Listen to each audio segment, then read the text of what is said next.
Agora eu chamo o Jação. Vocês, Jação já pegou outras vezes aqui, não foi, Jação? Eu convidei, agradeço, Jação, por você aceitar de bom coração.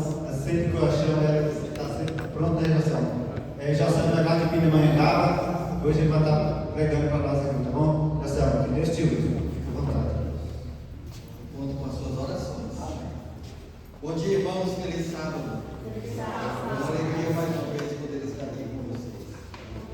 Tem alguns rostos que da última vez que eu estive aqui, um pouquinho diferente. Temos visita em nosso meio.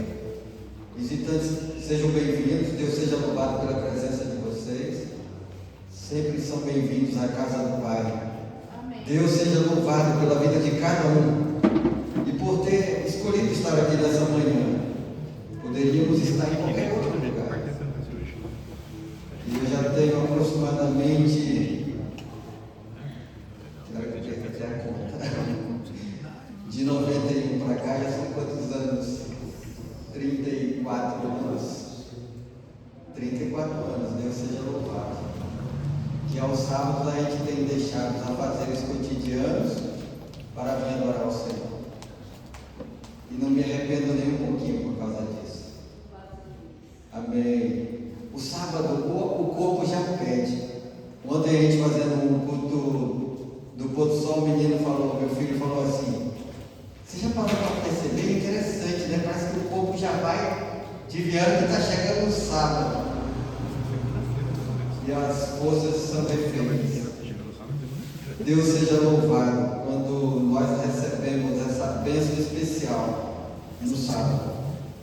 Porque é o dia abençoado, santificado. O dia da adoração ao nosso Deus. Amém. Amém? Feche seus olhos, mais uma vez eu vou ter uma palavra de oração.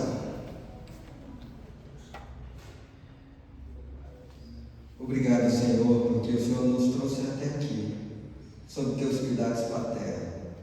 Obrigado por tudo que já foi falado, pelos louvores, as orações.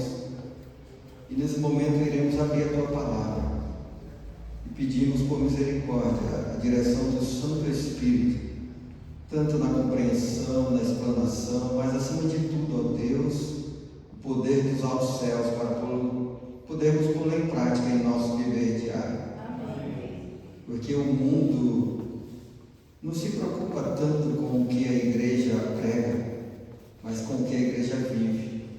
E a igreja somos nós. E o Senhor espera de cada um de nós, como sacerdotes do Senhor, como um povo escolhido, um povo peculiar, a refletirmos dessa luz. E uma bênção toda especial aos nossos visitantes nessa manhã. Que o Senhor cubra com teus cuidados paternos, cercando com a tua divina proteção. E que a tua bênção se faça presente sobre cada lar dessa manhã aqui também. E que os jovens da tua igreja, que as crianças continuem crescendo em teu santo caminho, diante de um mundo que é tão competitivo. Oh Deus, tem misericórdia de cada um de nós. E nos ajude a manter firme os nossos pensamentos e propósitos de trilhar com o Senhor até aquele grande dia. Fala conosco nessa manhã. É um dia onde foi escolhido para ser lembrado da assistência social da tua igreja. Nos ajude na compreensão de tudo isso. E a também, ó Deus, a termos com o Senhor e com o nosso próximo um plano, como a tua palavra me ensina, de amor para contigo e para com o nosso próximo. Mas um plano de tirar tempo para ti, mas também para o nosso próximo. De assim como separamos aquilo que te pertence do dízimo, possamos aprender também a separar uma parte dos nossos recursos para a assistência social. Fala conosco nesta manhã, em nome de Jesus. Amém. Irmãos, às vezes nós pensamos que o fato de estarmos bem hoje nunca iremos precisar. E é a realidade. E esses dias atrás, meu irmão está até me aguardando para a gente ir à Bahia. Precisa falar que eu sou baiano, o sotaque já diz, né?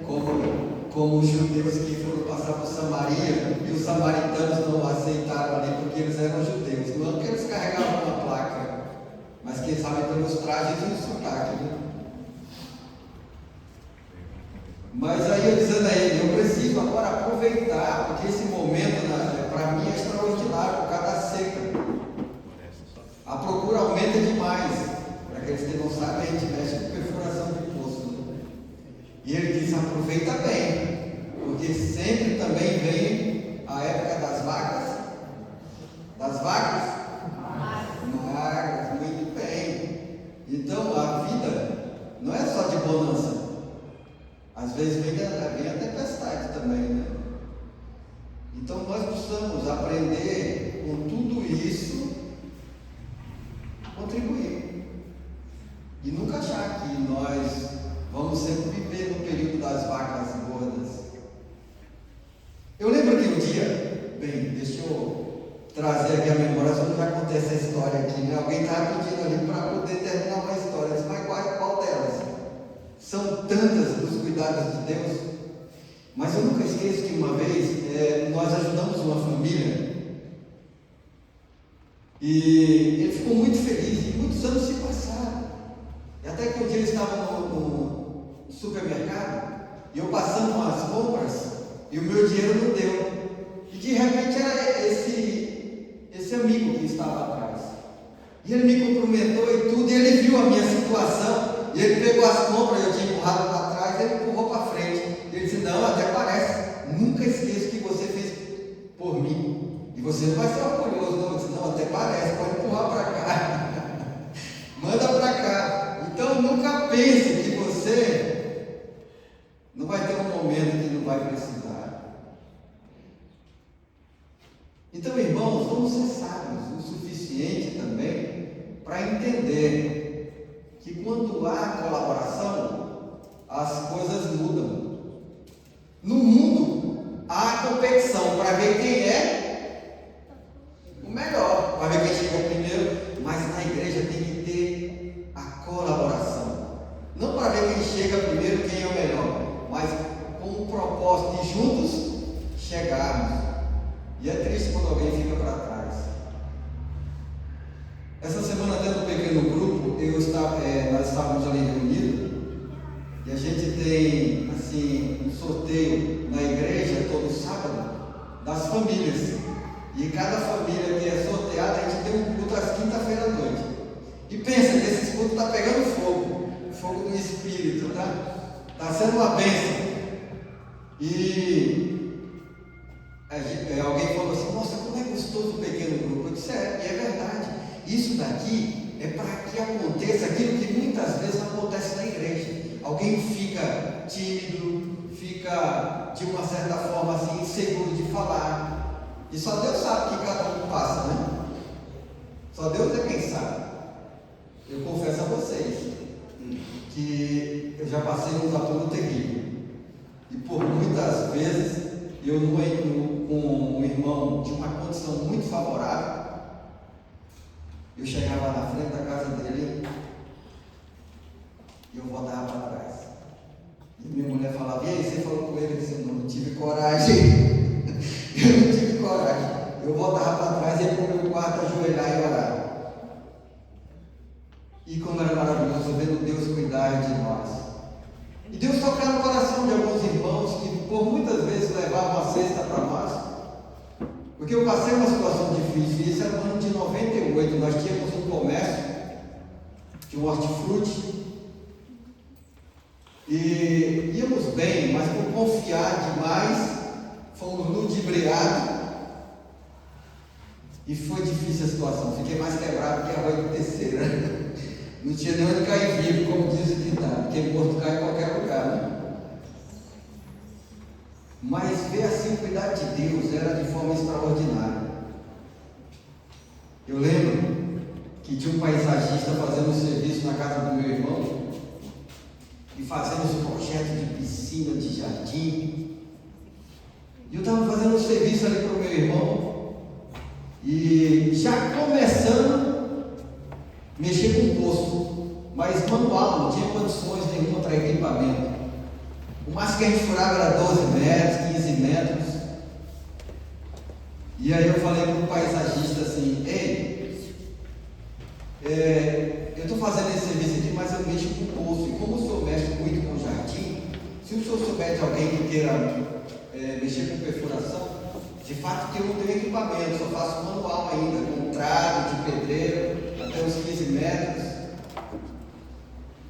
E aí, eu sou irmão do fulano, e eu já fiz um poço aqui para ele. Ele olhou assim para mim, olhou de baixo acima, e falou assim, você é o irmão pobre?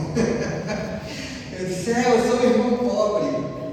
Eu sou o irmão pobre. Nunca deixe cair o seu semblante. Nós somos filhos do rei. Amém. Às vezes você passa por um momento que só Deus e você sabe. Mas eu louvo a Deus por tudo que eu passei. Se tiver que passar de novo, que seja feito segundo a vontade dele. Porque eu digo a vocês, meus filhos cresceram no temor do Senhor. Amém. Os meus filhos hoje, quando passam por dificuldade, ligam: mãe, pai, olha aí, porque aprenderam a depender único e exclusivamente de Deus. Eu nunca esqueço quantas situações. Eu lembro de uma vez nós estávamos numa situação difícil.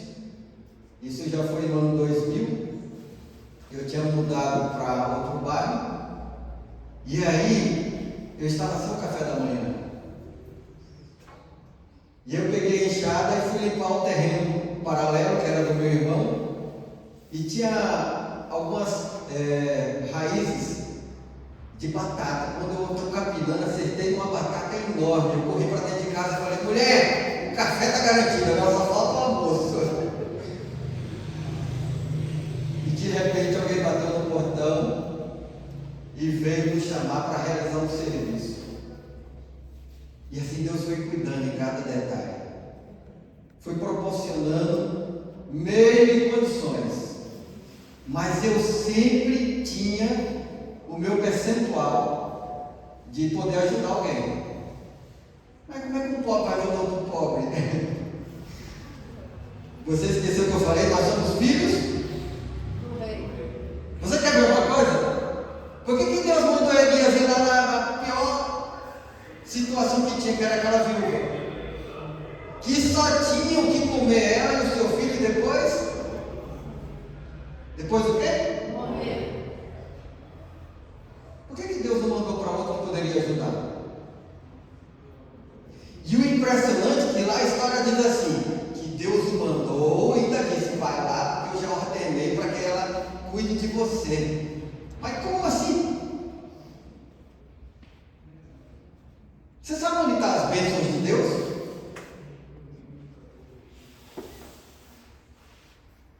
Está no bolso dos homens. Mas é o órgão mais sensível do corpo. É o bolso. Às vezes eu brinco assim: ei, abre a mão aí, estava mesmo para dar tchau.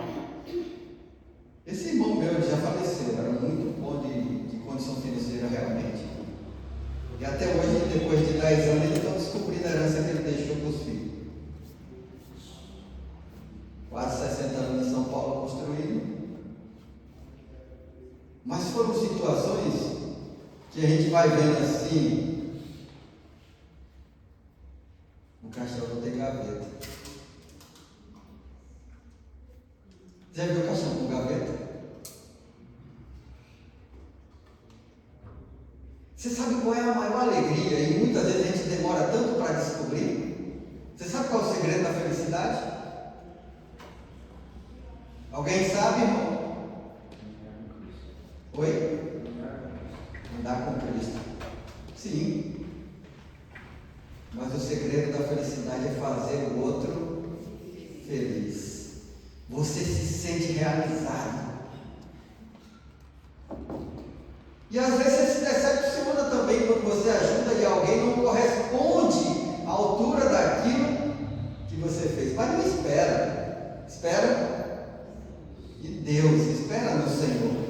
E é tão interessante que parece que as asas da igreja andam com as asinhas quebradas. É verdade. Aí eu ouvi uma história esses dias. Não é só na asa não, é muito departamento em nossas igrejas que precisa de atenção. Onde é que está a bênção de Deus? Está na mão dos homens.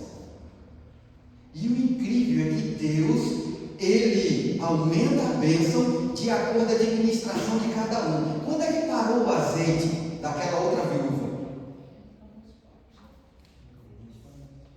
Ou a gente vai ter que ir lá buscar na Bíblia. Talvez alguém não conheça a história, a gente precisa detalhadamente buscar. Mas é que isso.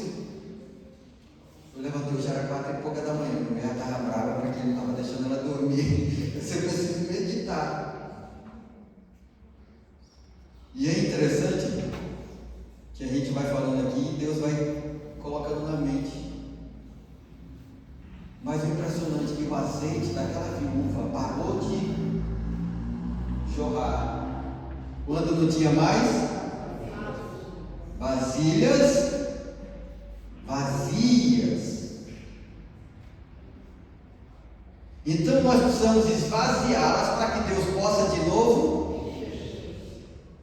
A minha esposa dizia assim: eu não entendo você, graças a Deus que hoje ela está madura o suficiente para me ajudar nas minhas dificuldades. Mas no começo, quando nós passamos por essas dificuldades, ela dizia assim: eu não entendo você. O que custa tirar dessa oferta para inteirar agora para comprar o sapatinho da Paula? A Paula daquela época tinha 2, 3 anos, hoje está com 27. Eu disse: mas você não compreende, isso daqui não é nosso, essa oferta não é nossa. O nosso é esse. E é incrível que Deus prova, sabia? Deus prova. Então, quando Elias, no capítulo de Reis, vamos ver lá, quando Elias, ele chega até aquela viúva, e às vezes eu ficava indignado assim: mas como é que Deus vai me mandar para uma pessoa que está numa condição daquela? 1 Reis, capítulo 17. Como que Deus vai mandar para uma pessoa na condição daquela? Você já parou para ver como é que Deus escolhe as coisas mais fracas? Como é que Deus escolhe tanto na condição física, muitas vezes, na condição financeira, intelectual? Eu sou formado nas faculdades do golpe duro da vida, viu? Estudado na escola da sobrevivência humana. Vamos lá. Aqui não deu tempo para concluir. 1 Reis, capítulo 17. Amém ou misericórdia? Amém. Misericórdia do pregador. Eu vou fazer uso aqui da Bíblia do celular, que eu achava que eu não ia precisar de óculos, mas eu não gosto de usar óculos, não, sinceramente. Mas depois de meio século, aí você já viu, né? 1 Reis, capítulo 17, amém? Amém. Então vamos lá. O verso é o 8. Veja bem, Israel ele vinha passando por uma situação muito difícil, aproximadamente 3 anos de seca. Quem é do Nordeste aqui? Oh, sabe o que é seca, né? Ou é de região de... Porque eu sou da Bahia, mas não é de uma região de seca. É da zona da mata, né, próxima ali de Salvador, mas a região de seca é terrível. Mas existe um milagre tão extraordinário nas regiões, que às vezes a gente passa, numa semana volta, o lugar está diferente, só porque deu uma chuva, é algo assim fascinante, mas só quem viveu sabe o que é seca. E 3 anos, e ele agora sendo cuidado por Deus, mas onde ele estava, o ribeiro seca, uma situação agora terrível. Deus então chega para ele e diz para que ele fosse para outra região. Então veio a ele a palavra do Senhor, verso 8, dizendo: levanta-te e vai para Sarepta, que é de Sidom, e habita ali, e eis que eu ordenei ali a uma mulher viúva que... Mas a coitada não tinha nem onde cair viva, né? Eu lembro uma vez a minha irmã levou uma cesta básica para mim. Ela morando em São Paulo. E quando foi... Não, ela mandou para alguém. Quando foi no final de semana, ela veio passear. E aí, ajudando a minha esposa a fazer ali os alimentos, ela abriu o armário e viu que não estava a cesta ali. Eu disse: não, reparti com o outro. Mas ela ficou brava comigo. Eu te dei para você fazer isso? Eu disse: não, é que tinha um na mesma condição que eu, aí não deu para ficar. Não deu para ficar vendo ele nessa situação. Irmãos, quando você experimenta do cuidado de Deus, é algo fascinante, como Ele vai cuidando nos mínimos detalhes. E Ele mandava pessoas assim que a gente nem sequer imaginava. E como agora não contribuiu? Não precisa ser 10% como dízimo, mas pode ser 1%. Você sabe por que eu gosto de trabalhar com percentual? principalmente para mim, que eu trabalho por conta. Um mês eu dou um dízimo, mas no outro talvez não tenha um dízimo para dar, porque não entrou. Mas o que entrou no mês anterior, às vezes vale por 3 meses. Então, no percentual, é algo extraordinário. Porque você recebe, esse mês você recebe 1.000, no outro você pode receber 5 ou 10, mas você vai trabalhar com percentual. Vocês estão entendendo o que eu estou falando? Então, não vamos agora, vou fazer um pacto de dar 10 reais por mês, não. E às vezes alguém diz, mas eu não tenho, o que eu tenho, esse já está contado. Provai e vede. Se preocupa. E o duro às vezes, quando a gente vai doar, aí a gente pega o agasalho, que está fraquinho, pega. Inclusive, irmão, eu gostaria aqui de deixar uma sugestão quanto à manta que a senhora comentou. O pessoal da igreja teve nesse Veste Casa e compraram lá no precinho bom, de 20, 22 reais uma manta. Mas o que acontece é que às vezes nós, na correria do dia a dia, não temos condições de ir lá. E quem sabe o irmão pode chegar aqui e dizer, ei, dá uma manta aí no valor de 20 reais que eu vou lá buscar. Fica até mais fácil. Porque pensa o frio que está fazendo, não está não? E como está? Eu sei que é frio, fui casar com a mulher de Campo do Jordão. Mas às vezes nós não pensamos no próximo. E aqui Deus, ele chega para a igreja e diz, vai lá, eu já ordenei para que ela cuide de você. Mas como assim? Numa situação daquela. Se alguém vai na tua casa, passou de um dia, como tinha um costume lá na Bahia, já vai pôr a vassoura atrás da porta para ver se já vai embora logo, né? Mas e aí, como é que está a situação? Você já ligou para alguém para perguntar?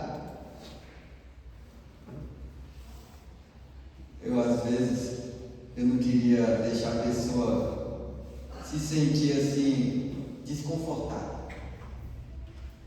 Eu colocava no envelope, orava a Deus, Deus me tocava. E eu colocava lá na caixinha do correio. Depois eu mandava uma mensagem, eu ligava, fulano, Deus mandou uma bênção para você aí. Olha lá.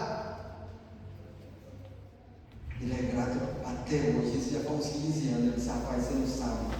Eu estava com minhas contas de água e de luz. E eu não sabia como pagar, cortar. Mas ninguém sabia. Eu fui orar, Deus me tocou para mandar levar lá para ele. Porque eu tenho um percentual. Então esse percentual vai de acordo com aquilo que a gente ganha. Isso é algo extraordinário. Hoje, a minha esposa, ela compreende de uma forma incrível. Mas no passado era difícil, diante das circunstâncias que a gente passava. E é maravilhoso. Porque assim, a senhora White diz que a menos que você esqueça do que Deus fez por você no passado, você pode temer o futuro. Você pode temer o futuro. Mas como esquecer de tanto cuidado de Deus? Alguém lembra do hino inicial?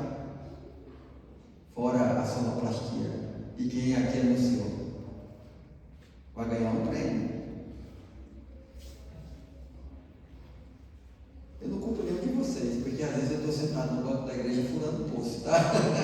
E aí eu vou orar a Deus, Senhor, me ajuda a me concentrar aqui. Me ajuda a me concentrar aqui. E às vezes a mente começa a apagar. Mas nós viemos aqui com o intuito de adorar, e o louvor é a adoração. Deus é nosso Pai Celeste. Somos sempre bem guardados, nem as aves e as estrelas, Ele mostra tais cuidados. Mas como assim? Permitir circunstâncias que às vezes eu estou passando você? A senhora White, ela deixa claro e diz assim, que Deus nos lapidará, para que nenhuma aresta do mal permaneça em nós, porque para onde Ele quer nos levar, nem sequer passa pela mente humana. E quem sou eu para dizer o que é necessário na lapidação? Deus é quem sabe, não é verdade? Lembra de uma lição da escola sabatina, antiga? Não é muito antiga não, que o professor, ele levou os alunos no Ourives, e lá os alunos começaram a ficar admirados porque o professor, ou porque o Ourives, toda hora tirava o ouro e ficava olhando e colocava de volta. Até que o aluno pergunta: ei, como é que o senhor sabe que está bom? Alguém lembra? Quando eu vejo nele a minha face. Será que já estão vendo em nós a face de Deus? Ou será que tem que aumentar mais o fogo? Misericórdia, né? Então Deus é quem sabe. Ele é o oleiro. E quando ele tinha uma mensagem para o povo de Israel, ele chegou para Jeremias. Por que ele não deu logo a mensagem e disse assim: Jeremias, desce lá na casa do oleiro, porque eu tenho uma mensagem para o povo de Israel. Se não me falha a memória, Jeremias capítulo 17. E ele diz assim: tu está vendo, Jeremias, o que o oleiro estava fazendo? E de repente o oleiro estava fazendo um vaso. E quando eu ficar idoso, eu quero fazer um sistema desse lá em casa para mim poder fazer terapia. O oleiro estava fazendo um vaso. E de repente o vaso não ficou na condição que ele esperava. O que ele fez? Desmanchou. A Bíblia diz que Deus é o oleiro e nós o vaso, o barro. E se não tiver bom, filho, ele refaz e faz de novo. Às vezes ele queima, renova a pele. Mas aqui Deus, ele tinha algo extraordinário para aquela mulher. Mas o que mais me chama a atenção nessa história é a ousadia de Elias. Eu achei da parte dele assim, uma ousadia, sabe? Primeiro ele chega assim: ei, mulher, me dá um pouco de água. Que nem um amigo meu, ele disse que às vezes ele pede água e pergunta assim: você não tem um limãozinho aí também? Um pouquinho de açúcar? Um limãozinho, um pouquinho de açúcar. Elias fez quase isso aí. Ele disse assim: você não tem um pouco de água? E a mulher vai buscar água. E de repente ele disse: ei, você também não tem condição? Traz para mim um bocado para que eu possa comer. Mas folgado Elias, sabe por quê? Olha o que diz a história. É o verso, onde é que vai parando mesmo? 9 e 10. Rapaz, Deus seja louvado que você está prestando atenção. Então, ele se levantou e foi a Sarepta. E chegando à porta da cidade, eis que estava ali uma mulher viúva, apanhando lenha. E ele a chamou e lhe disse: traze-me, peço-te um vaso, um pouco de água que beba. E indo ela trazê-la, ele a chamou, ele disse: traz-me agora também um bocado de pão na tua mão. Camarada folgado. Porém, ela disse: vive o Senhor teu Deus, que nem um bolo tenho, senão somente um punhado de farinha numa panela e um pouco de azeite numa botija. E vês aqui, apanhei 2 cavacos e vou prepará-los para mim e para o meu filho, para que comamos e morramos. Olha a situação da mulher. Como diz um amigo, lá na casa dele estava uma fartura. Fartava farinha, fartava arroz, fartava feijão. Olha a situação da mulher. E o camarada ainda chega. E o pior é nada, não é só pedir. Quando ela disse que ia comer e esperar a morte chegar, ele diz, verso 13, não, verso 12, porém ele disse: vive o Senhor teu Deus, que nem, ela disse, né? Um bolo tenho, senão somente um punhado de farinha numa panela e um pouco de azeite numa botija. E vês aqui, apanhei dos gravetos, ou dos cavacos, e vou prepará-lo para mim e para meu filho, para que comamos e morramos. E Elias disse: não. Você sabia que essa palavra tem na Bíblia 366 vezes? Uma vez? Quando Deus diz assim, tinha vez, eu lembro, uma vez eu peguei um serviço em Taubaté, E eu saía de Pinda e vinha de bicicleta. Eu estava numa situação difícil mesmo. E aí todo dia era um ajudante, porque quando chegava de tarde, para subir aquele morro do Una, misericórdia, as carretas passavam. Eu lembro que uma vez um guidão, o pedal bateu na guia e me jogou para o lado da carreta. Eu falei, Jesus, misericórdia. E aí chegava de tarde, quando a gente voltava, o ajudante dizia, ei, amanhã eu estou procurador, porque eu não vou mais não. Eu disse, tá bom. Quando chegava no outro dia de manhã, eu orava, meu Deus, me dá força. Me ajuda, Senhor. Hoje eu escolho o carro que eu quero sair. Pelo cuidado de Deus. Então não se deixe ir. Decair pelo momento. Não? Só confia. Só confia. Tem hora que bate o temor. Eu estou numa perfuração lá, assombra-se. Porque no começo eu furava quantos metros? O máximo 15. Quando alguém falava de 40, eu me assombrava. Eu estou a 216 metros e está ruim de água. E o duro não é nada. Sabe para que eu estou prestando serviço? O vice-presidente da República, o pessoal dele que tem um sítio lá em Pinda. E agora preocupado. Porque alguém levou meu nome lá. Tem uma reputação. Irmãos, Deus é maravilhoso. Precisamos aprender a confiar. E a minha oração hoje é assim, Senhor, me dá sabedoria, é tanta bênção, não estou sabendo administrar, me ajuda. É gente que liga daqui, gente que liga de lá. O meu nome já foi tão longe, mas meus equipamentos ainda não estão alcançando. Me ajuda a administrar. E agora a situação funilou um pouco, apertou. E eu tenho o meu plano. Tem as famílias que a gente ajuda. E eu disse, Senhor, tem as famílias, tem o pessoal. Eu peço a vocês que orem. Depois eu trago a resposta disso aí, tá? E é assim, sabe? E aí a minha mulher diz, ei, confia. E ela sempre hoje, que maturidade espiritual, louvado seja Deus. Mas foi difícil no começo até ela entender. Porque a mulher quer segurança, quer abrir a despensa, filho. Nunca esqueço quando a minha menina abria a despensa e falava assim, pai, não está vendo? Está acabando tudo. O meu biscoito está acabando. Deus proverá, filha. E eu ia lá para o quarto, ajoelhar e orar e suplicar a Deus. Porque eu nunca trabalhei fechado. Sempre trabalhei por conta. Mas hoje eu não dou conta. Então vale a pena confiar. Não temas. Crê somente. Não temas. Crê somente.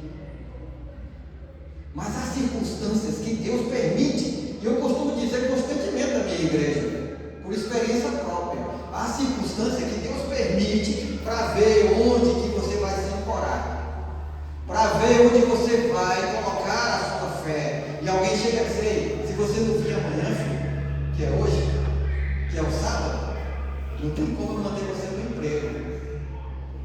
O pessoal está hoje lá, e o engenheiro que me indicou disse, o pessoal vai estar hoje aí, você precisa estar lá para conversar com eles. Eu disse, eu sinto muito, meu amigo, mas se ele quiser conversar no domingo eu venho. Do contrário, esquece. Eu tenho um compromisso maior. Primeiro, e as demais coisas, o seu pão lhe será dado, e as suas águas lhe serão certas. É Isaías 30, agora esqueci. Vai estar lá. Então nós precisamos confiar. E quando Elias disse para essa mulher, para que ela pudesse confiar, porque mas o mais difícil vem aí, ó. Não temas, vai, faze conforme a tua palavra. Porém, faze primeiro. Mas não é muita ousadia. É ou é? Eu quero ver um macho, como diz lá no Bahia, para tirar da boca do filho para dar para outro que chega assim que você nem conhece. Ah, meu filho, vai buscar em outro canto, aqui não. Isso é desprendimento. Nós temos uma coroa a deixar de lado, a coroa terrestre aqui, mas uma cruz de renúncia a carregar. Renunciar ao eu, porque Elias ali estava representando quem? Quem? Irmão, sabe o que é duro? Aí esses dias, o irmão de outra igreja lá, uma igreja adventista, só que outra igreja de outro bairro. E uma igreja que vinha há muitos anos se arrastando com construção. E ele disse: irmão, eu já tentei tanto, mas como é difícil. Eu disse: mas alguém tem que vestir a camisa. Alguém tem que vestir a camisa. Veste, põe o pé na água que você vai ver se Deus não vai abrir o mar. Confia. Ele disse: irmão, a gente estava querendo pintar a salinha das crianças. E eu disse assim, ó, para os pais, ele dizendo na reunião que ele fez: sabe, cada banca que a criança senta, cada pai dessa criança, então pinta só um quadradinho dela aqui. Vai lá. Já que vocês não querem doar, aumenta o quadradinho que a sua criança senta. Você sabe o que esse irmão respondeu para ele? Eu já dou o dízimo. Você sabe o que é medíocre? Alguém sabe o que é medíocre? Há 33 anos atrás eu vi uma frase e eu pedi para fazer lá em Campo do Jordão, aqueles artesãos. E eu tenho até hoje lá em casa. Ó Deus, dá-me hoje uma grande ideia e perdoa-me pela mediocridade das ideias de ontem. Achei linda essa frase e fiz. Mandei escrever. Medíocre. Ideias medíocres é pensar pequeno. Isso é muita mediocridade. Como é que eu sou filho do rei e não confiar? Ah, pois eu queria ser era 2, não era 1 não, para me dedicar mais ainda, que eu estou achando é pouco tempo. E é incrível que Deus não chama de desocupado não. Deus não chama de desocupados. E quando você achar que não tem, que não pode ajudar, aí é que você pode. Aí é que você pode. Faz campanha. Confia, ora, pede, intercede. E o que aquela mulher fez? Ela disse: é muito folgado, vai buscar em outro lugar. Foi assim? Você já viu como é que Deus trabalha? A matemática dele é diferente da nossa. É uma matemática estranha, a matemática de Deus para o mundo. Porque as coisas de Deus para o mundo é loucura. As coisas de Deus para o mundo é loucura. Não dá para pôr na calculadora e fazer esses cálculos. Porque não tinha. E agora não para mais de ter. Não me pergunte como. Eu fiquei 6 meses lutando para salvar uma ferramenta no pulso. Aí esses dias o funcionário do hotel lá de Aparecida, do pessoal do Arco-Íris, aí ele falou assim: ei, eu não sei como, porque você ficou sofrendo com esse posto, seu funcionário vinha. Você já parou para perceber? Aí você veio e pôs a mão, o negócio saiu. Eu disse: não é eu não, filho, é Deus, que era clamando e louvando aquela canção nova que diz assim: não sei como. Vocês podiam pôr aí para nós, meus queridos, da sonoplastia. É possível colocar aquele louvor? Ele vai agir.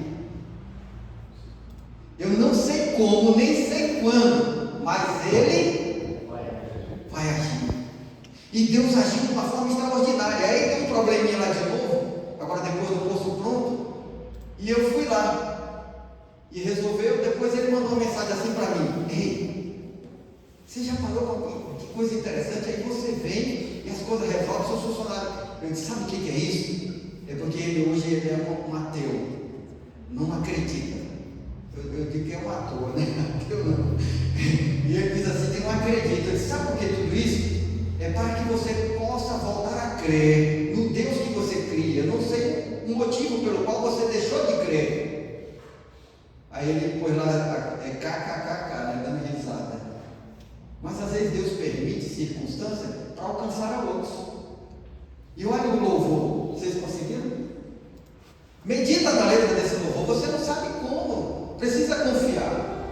E Deus ele foi agindo de uma forma extraordinária que eu não sei explicar. Eu tinha quase 80 mil de ferramenta dentro do buraco que eu lutei para poder comprar. E estava tudo perdido. Mais de 100 mil reais com material, com tudo. E eu agora pensando, como é que eu vou comprar? Ele é especialista para fazer milagres, causas impossíveis.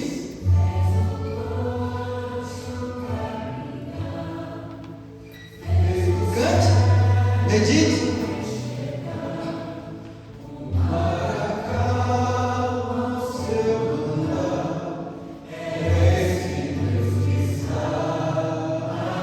Você crê?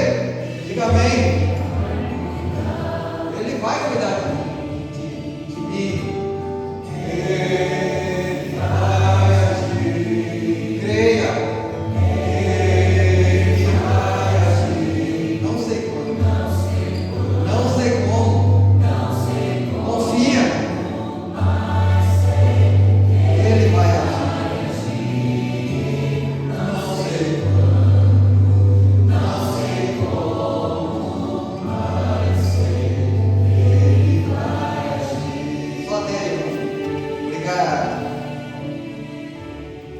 E eu coloquei esse louvor. E esse louvor se tornou oração para mim. E eu colocava a mão sobre a máquina e dizia: Senhor, eu não sei como. Não tem saída. Mas eu sei que o Senhor vai agir. E são tantos cuidados de Deus. Como é que agora uma pessoa pode chegar e querer fazer com que a gente desvie o foco da fé? Menos que eu seja louco, a ponto de esquecer o que Deus tem feito por mim. Também não posso esquecer de repartir das bênçãos que Ele tem nos proporcionado. E aqui diz assim, ainda em Elias, ele falando para aquela mulher, e Elias disse: não temos, vai, faze conforme a tua palavra, porém faze dele primeiro para mim um bolo pequeno e traze-o aqui, depois farás para ti e para teu filho. Mas ela tinha dito que só dava para eles dois, ela e o filho, comer. Você já passou por essa situação? Talvez não sei. Mas quem sabe tem alguém do seu lado passando. Ore a Deus, faça um plano. Não deixe que a asa fique com a asa quebrada. Faça um plano. Tudo posso?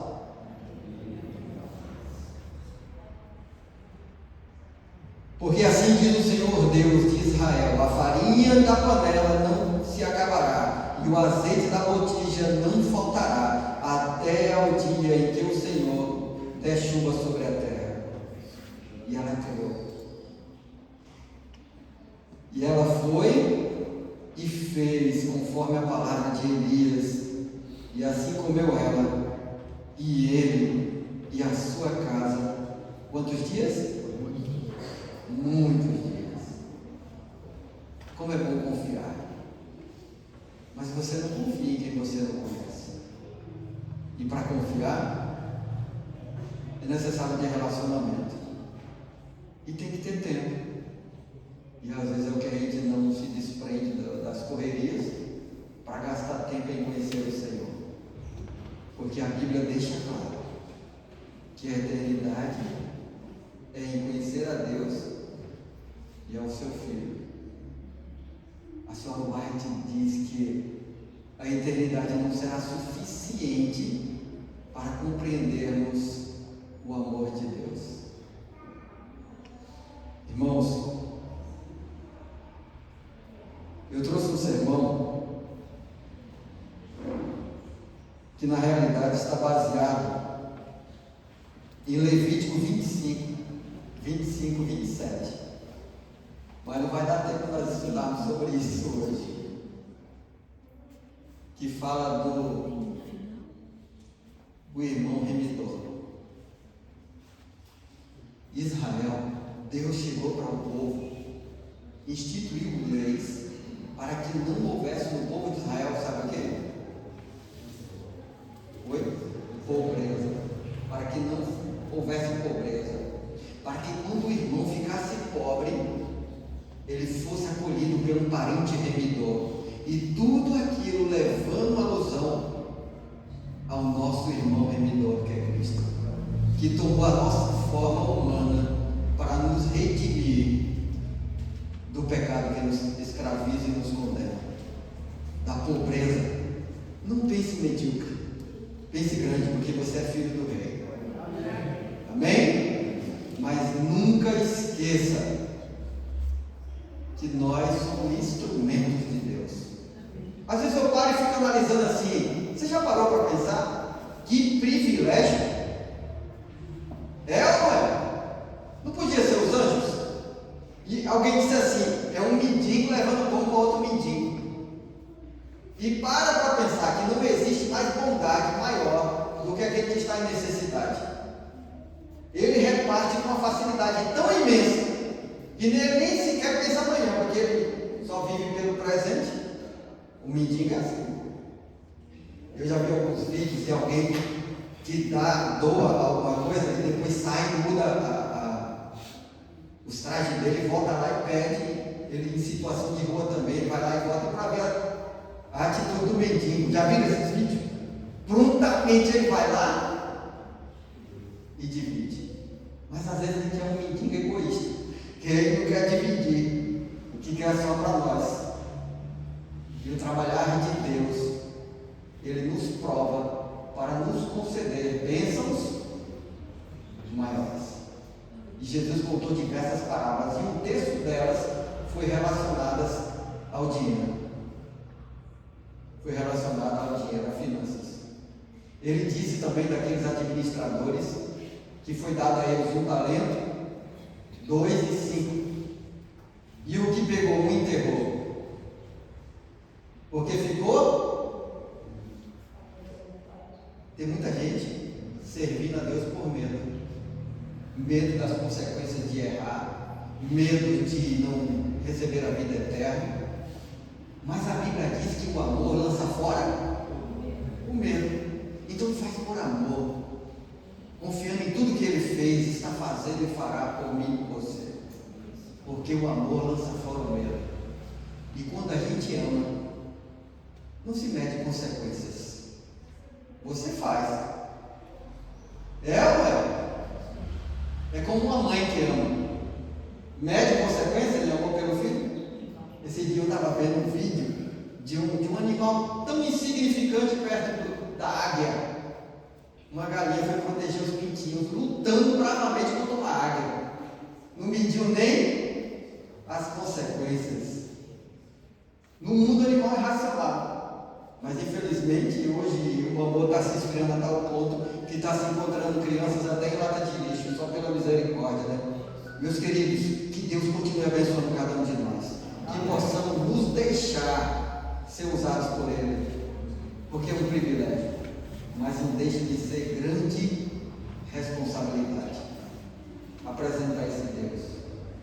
Ninguém pode vê-lo, mas pode ver a mim e ver você testemunhando desse Deus. Amém? Se você ainda não tem, faça planos, faça um pacto. Não precisa ser 10%, ou 20%, ou 15%, nem 5%, quem sabe pode ser 1%.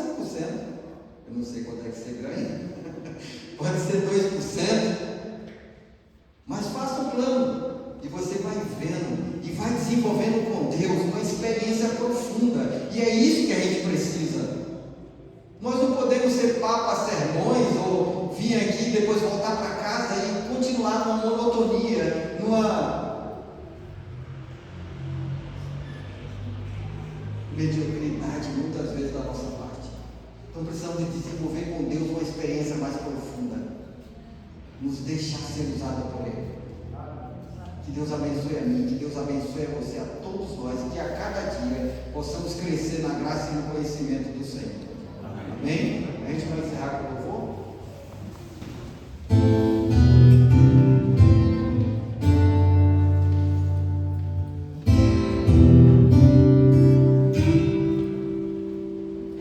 Neste mundo de tantas dúvidas, onde o mal está em todo lugar, é difícil termos coragem para continuar. Neste mundo de promessas quebradas, onde quase não há homens de valor, precisamos estar sempre unidos ao nosso Senhor. Sim, há poder maravilhoso e cansado, há poder para o novo irmão, a esperança e poder ao alcance de todo que crê em seu amor.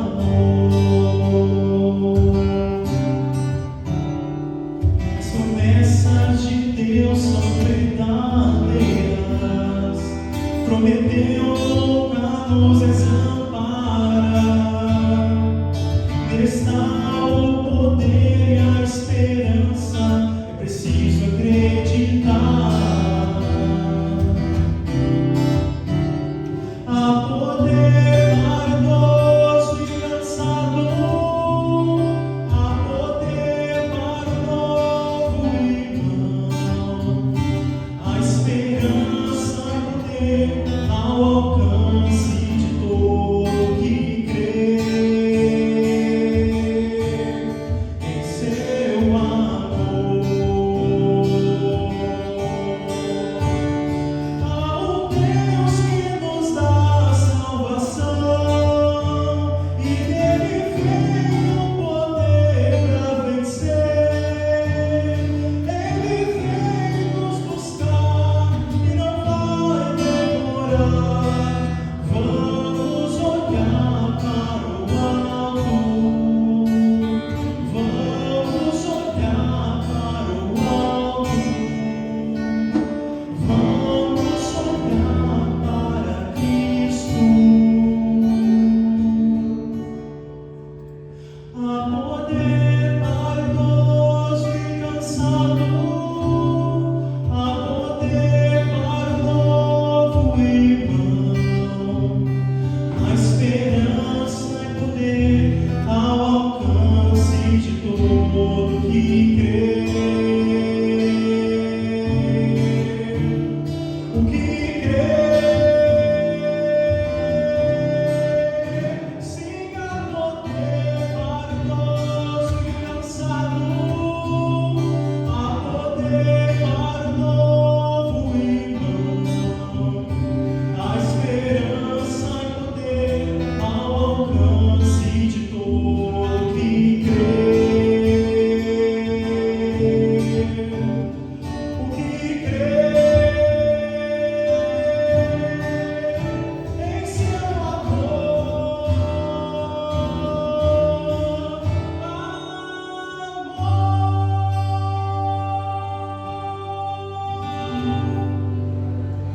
Deus seja louvado. Oremos. Querido Deus, eterno Pai, nossa gratidão, Senhor, por toda a tua bondade que nos cerca. Tu sabes a necessidade de cada um de nós. Cubra-nos com teus paternais cuidados. Não permita que a nossa fé, que o brilho da fé, seja ofuscado pelas dificuldades, pelos problemas cotidianos, mas pelo contrário, Senhor, pelo contrário, possamos continuar confiando. E assim como Elias disse àquela viúva, queremos ter essa palavra para nós, para que a gente não venha temer, mas a confiar. Ajuda-nos a termos de perto com o Senhor um relacionamento de confiança, de que o Senhor está cuidando de tudo. Desfaz todo empecilho de Satanás. Que a tua bênção se faça presente sobre cada lar aqui representado. Que os jovens permaneçam em teus caminhos, que as crianças cresçam no temor da tua palavra, e que cada um de nós possamos estar juntos naquele grande dia e dizer: esse é o nosso Deus a quem Fica conosco. Obrigado pelos momentos que aqui passamos estudando a Tua Palavra. Conceda-nos uma tarde abençoada na Tua presença. Em nome de Jesus.